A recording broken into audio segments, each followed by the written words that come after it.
Welcome back to the Project Censored Show on Pacifica Radio. I'm your host, Mickey Huff. In this segment of the program, we welcome three authors from Project Censored that have recently contributed to the summer issue of the Progressive magazine. Last week, we had on Norman Stockwell, Annie Lee Roth, Misha Garakoulis. We talked a lot about the special contents here.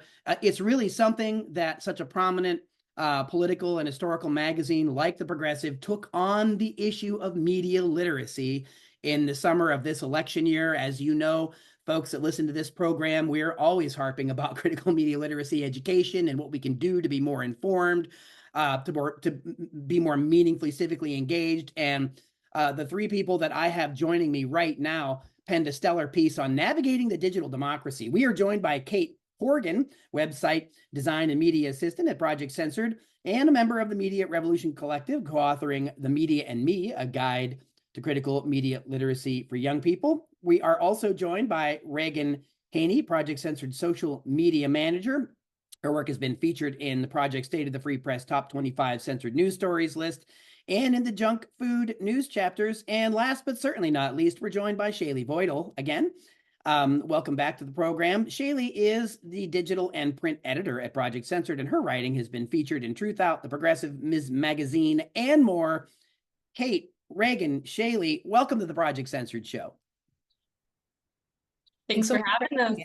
Yeah, happy to be here. It's a delight to have the three of you on. And in addition to having the pleasure of working with you all at the project on critical media literacy issues, social media issues, so many different things, you three collaborated for a wonderful piece, a very important piece, called Navigating the Digital Democracy. Social media has power to influence voters. And of course, you can learn more at progressive.org. But let's start with you, Kate Horgan. Maybe you can give us a little overview of what this article is about and what some of the main concepts are. And we'll go around and hear from all of you repeatedly throughout the segment. Kate Horgan. Yeah, absolutely. I think first and foremost, we were really just honored and excited to be a part of this collaboration with the Progressive. I think a lot of this stemmed from a series that we've been able to start at Project Censored called Critical Media Literacy in Action, which is a great social media series that kind of takes a critical media literacy lens at headlines and current media content for young people. That's where a lot of people are getting their information nowadays. And yeah, we kind of used it as a segue to write this article. I think Reagan was kind of the mastermind behind Critical Media Literacy in Action series, if you want to talk about it a little. Sure, yeah, Reagan. So yeah, as Mickey mentioned, I'm the social media manager at Project Censored, and I really wanted, all three of us really wanted to focus our efforts on helping people be able to engage with social media and news in a more productive manner, in a more critical manner. So instead of just interacting with the news through a normal media literacy lens, like enacting with it through a critical lens. So being able to, decipher between good news sources and bad news sources, look beyond just what they're reporting on, like who is reporting on it, where are they getting their funding, things like that. And so, yeah, since we've started the series, we've worked with journalists like Alan McLeod. Kevin Gostola is going to be in an upcoming episode. But we focus on framing, language, the issue of passive voice, things like that. And all of that can be found on our social media accounts. So yeah, check it out if you want to. And so, Shealeigh, let's bring you into the conversation here too. This is an interesting approach. So it's not a protectionist approach to media literacy where we're fear-mongering or finger-wagging at the youth, right? Facebook is dangerous. X is dangerous. It's a cesspool for hatred. And again, many things can be simultaneously true. The technologies that we have are tools. They can be used for good. They can be used for not so good. But again, some of the things that you all point out in the article, while pointing out some of the downsides, some of the censorship, things like shadow banning, you all can talk a little bit more about that. You also do focus on the fact that, yeah, well, guess what? particularly among young people, social media platforms are a place where, well, people are getting news and information. I mean, that's just the reality. That's what's happening. Those are the behaviors. And so rather than finger wag and shame people for these practices, maybe it's a better idea to educate them about how things are happening, why maybe they're happening, maybe clue people into some of the things that they're missing that might really matter to them, so they understand that media literacy is an issue for them too. It's something for everyone. We need to be teaching everyone these kinds of skills. Shealeigh, talk a little bit about some of that. Yeah, I mean, we use, these apps every day, multiple times a day.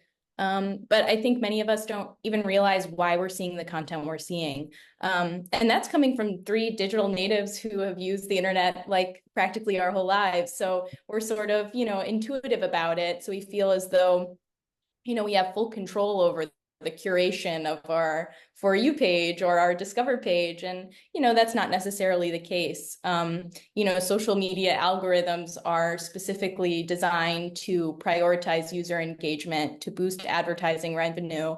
And that means that, extreme political content or sort of controversial topics are more likely to be amplified.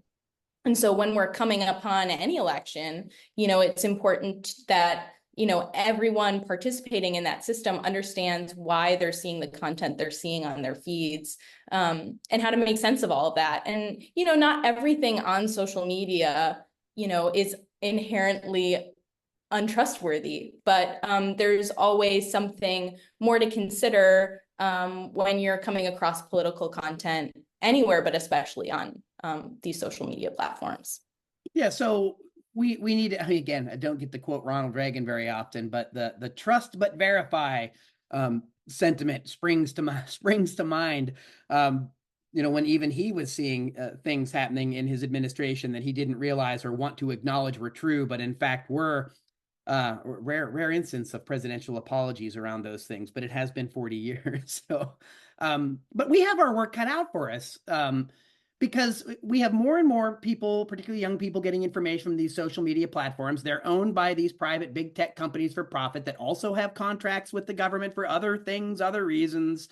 And of course, with the whole flap around fake news and during the Trump years and how that all got off leash and weaponized, and mis and disinformation became a sort of a rallying cry among Democrats. Again, having these issues be turned into partisan issues is even more problematic, right? Where one party is claiming that it has the truth on its side and everything else is fake news. I mean, we can get into some of that.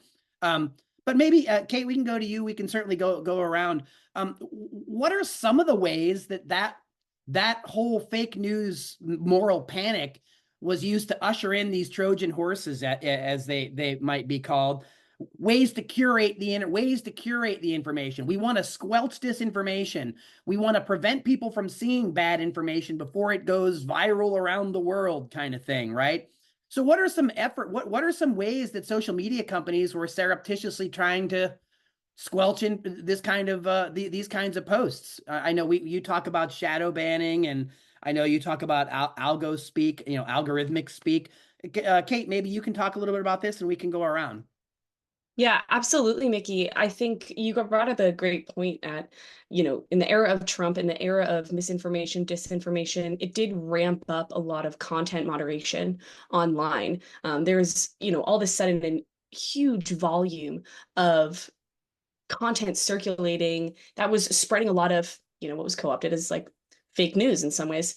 But this brought about this kind of push for automated content moderation, because this is a way for social media platforms to, they don't have to rely on human beings. They can deal with a large amount of content relatively quickly. But this is pointing to a lot of different problems, because when you have an automated system that's owned by big private corporations, they're dictating what is deemed appropriate or not appropriate, what's allowed and not allowed online. And when we put that power in the hands of a few large private corporations, I think history has shown us that doesn't end up very well. And not only that, but automated content moderation these are AI, these are, digital technologies that are flawed. They're made by people, and they're reflecting the flaws of society at large. And, they're not perfect in detecting what's appropriate, what's deemed harmful. They have a hard time understanding nuance. They can be flawed. They're not always consistent. So when we're looking at it in the scope of an election year, that makes it very kind of dicey for what are we seeing online. This is heavily influenced by imperfect technology. Yeah, Reagan, you wanted to come in here, Reagan Haynie? Yeah, I also just wanted to point out that it's not just AI that's monitoring like the disinformation and misinformation. I know the Intercept came out a few years ago and reported on the DHS leaks, talking about how the government has direct access to filter what they deem to be misinformation and disinformation. And we also have, like Alan McLeod reported on at MintPress, the direct involvement of former CIA and Mossad agents at big tech companies like Meta, like Google. So there's really there's a whole plethora of reasons why the monitoring of disinformation happens and how it happens. And yeah, our government is certainly involved in that too. And the devil is, of course, in the details. And you all write here, Shealeigh, Voitl, you can maybe you can come in too, or anyone. But you specifically write about something, and we've covered this at the project in the past. In 2023, GLAAD, the activist group, gave TikTok, Facebook, and Instagram, YouTube, and X, formerly Twitter, low or failing scores in its social media safety index, right? And saying that the platform's content moderation practices don't do enough to keep users safe from hate speech or harassment, particularly around LGBTQ plus users. Shealeigh, do you want to jump in here, and then we'll go to Kate? Yeah, I think that this is where critical media literacy plays a very big, role. These things are so important to understand how social media platforms are deliberately sort of influencing how we interpret not only news stories, but all kinds of information that we see online. So as much as a cool resource as, these apps can be for building community and learning and engaging with things that you may not have previously been exposed to, it can also fight against that in many ways and have the opposite effect. And I know Kate has something that she wanted to share as well. Hey, yeah, I think I was just going to elaborate on that, in that we're seeing a lot of social justice movements, political content. It's being reflected online from what we're seeing in the streets around us. And that has particular importance when it has to do with marginalized groups, LGBTQ community being one of them. There has been numerous different studies that have come out. The Conversation put out a piece when they were talking about automated content moderation disproportionately affects marginalized communities. During the Black Lives Matter movement, there was TikTok was flagging people for having the word Black in their bios or in their content. And the same goes for people in the LGBTQ community. And this speaks to something that we talked about in the article, I think you mentioned earlier, Mickey, of shadow banning, which is, it's kind of covert way for social media companies to hide pretty much information. It's less of an explicit act of censorship, but it's a way for these organizations to have plausible deniability that they didn't explicitly delete, but they're still deeming this content sensitive in a way that is not explicitly violating their content violations, but enough for them to kind of push it away. So, if someone's scrolling on their For You page, you're expecting that the algorithm's going to show you people you're following, issues that you're interested in.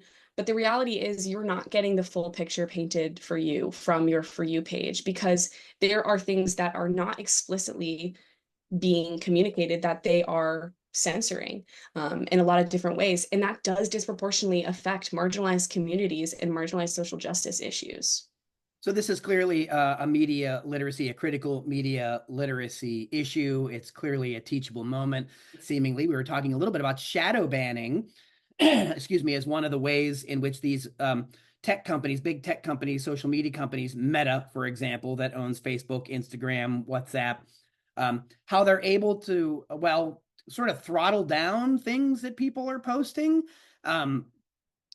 And the interesting thing about shadow banning is that you may be posting things to social media accounts and be unaware that because of what you're posting and because of the content that you are algorithmically being sort of disappeared or rendered more invisible, or your reach into that digital space is extraordinarily curtailed unbeknownst to you, right? That's the shadow part of the banning, is that many people are unaware that this is happening. And I know Reagan, Haynie, you wanted to come in there at the end of the last segment and chime in. So please feel free to come in there. And we also want to talk a little bit more about algorithms, algo speak, and we also want to talk about, well, a few other things. You've got quite a number of things in the article. So Reagan, let's go to you.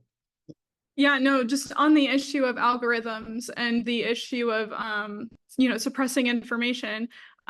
This issue got so much worse recently this year, right as we were beginning to draft this piece. Meta updated its newsworthy allowance policy, which some of our listeners might remember. But this was essentially an automatic rollout of this policy where users were not notified, but Meta had automatically adjusted user settings, everybody's settings, to limit political content from accounts that you were not following. And if anyone uses Instagram or Facebook, you probably know that it affects a big percentage of the information that you're consuming. And again, the timing is not, it's particularly suspicious given what's going on in Gaza and the way in which young people are being radicalized through social media and through learning about what's happening on the ground in Palestine. So, and also what's happening with TikTok. So there's definitely, it seems like there's like some underlying intentions and reasoning behind this this policy. So you mentioned TikTok, and we're talking about shadow banning, and so TikTok has been getting some special attention, right? This year, it's owned by a Chinese company, ByteDance. It was part of legislation that was actually funding arms to some hot spots around the world, where it would be banned by the end of the year if it didn't divest. The specific attention to TikTok was curious because even as Mitt Romney and others said out loud, the reason they were targeting TikTok was because they couldn't curate the content about Gaza. Shealeigh Voitl, do you want to come in here, or Kate, have a few things to say about some of that?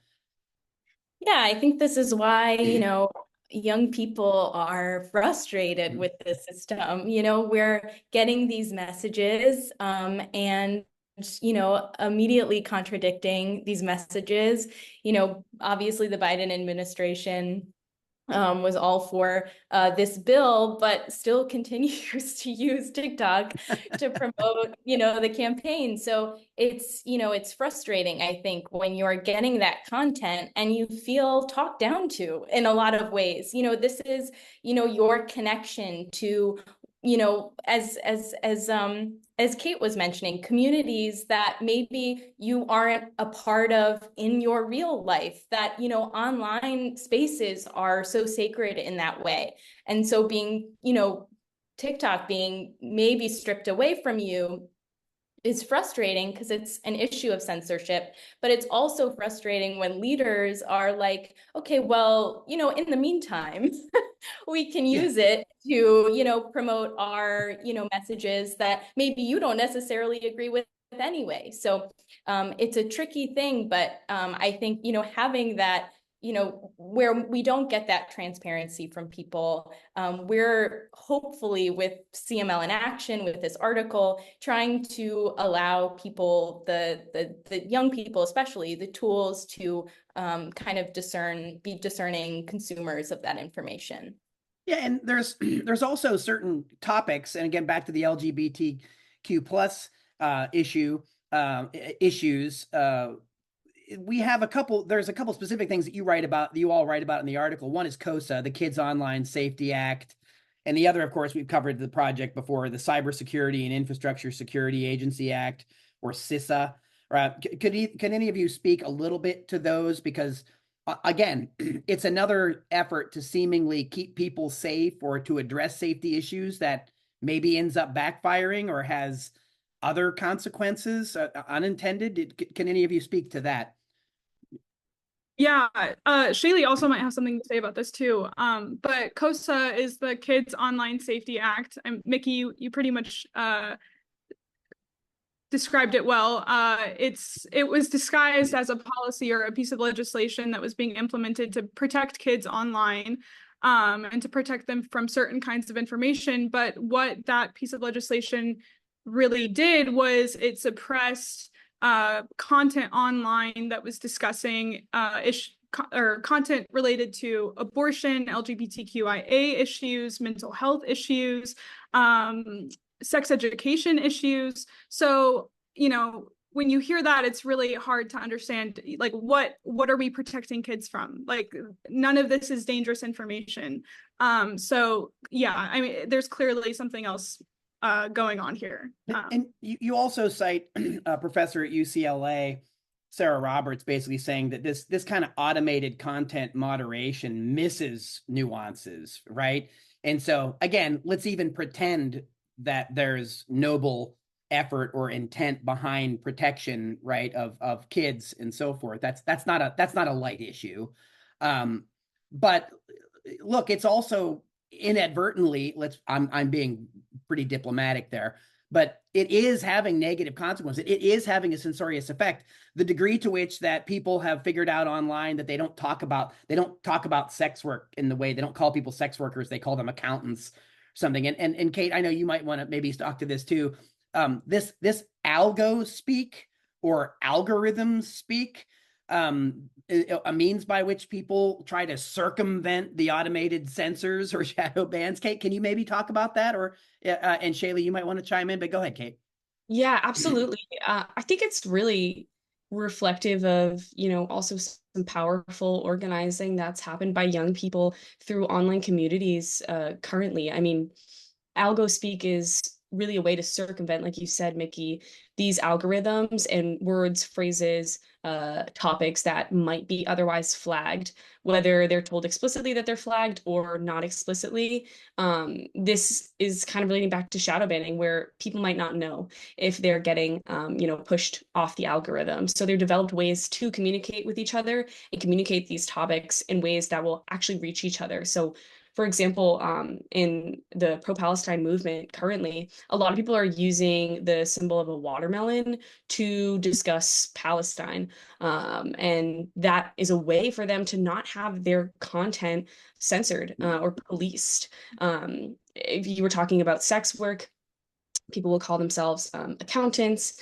The word lesbian, the dollar bean was like it had like a dollar sign in it. And these are just different like phrases, words, ways for people to kind of get around this. But I think this is reflective too of something that's been around for years. I mean, when we look at the history of the LGBTQ movement, there was a time in history where we had to speak to each other in a way of asking, are you a friend of Dorothy? You couldn't outright come out and ask someone if they were gay.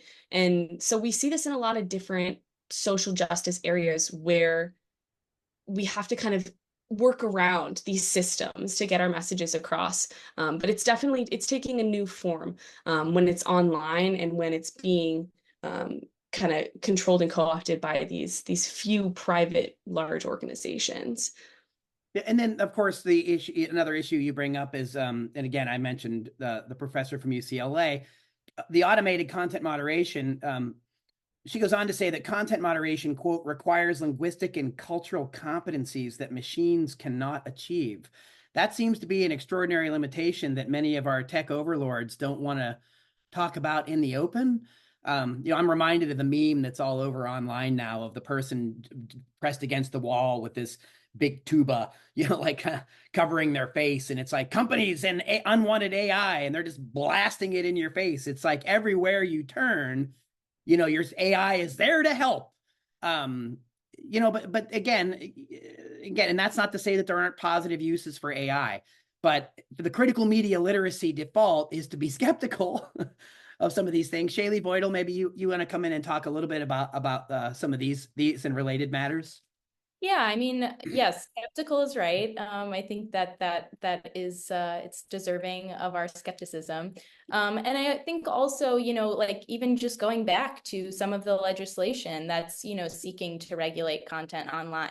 The problem with it is that, it's vague, and it leads to, censorship of perfectly legal and constitutionally protected speech. So when you see, sort of it growing in terms of, what we're not able to see online, perhaps in the near future, it's scary. And I think it's, scary to people to whom obviously these spaces are, as I said before, very sacred and important spaces for identity, for community, for education, all very, very important things to consider. But yeah, these pieces of legislation in particular are deliberately vague, and that's a problem. It certainly is and can be, and we need to be alert to it. We have only a few minutes left in this segment. No, the time has flown by. So I just want to put it to each of you, Kate, Reagan, Shealeigh, your final thoughts based on some of your work on this article, and anything particularly that any advice or any particular things you want to point out as some of the things that you're writing about really pertain to the election year. I mean, we're coming up here on another presidential election when people crawl out of the woodwork to pay attention, but the world keeps getting weirder and weirder in between those presidential elections, and I'm not always sure people keep up on the media literacy front. So just hear some final thoughts from each of you. Kate, Horgan. Yeah, absolutely. I think using social media as a tool is something that I think we can do more.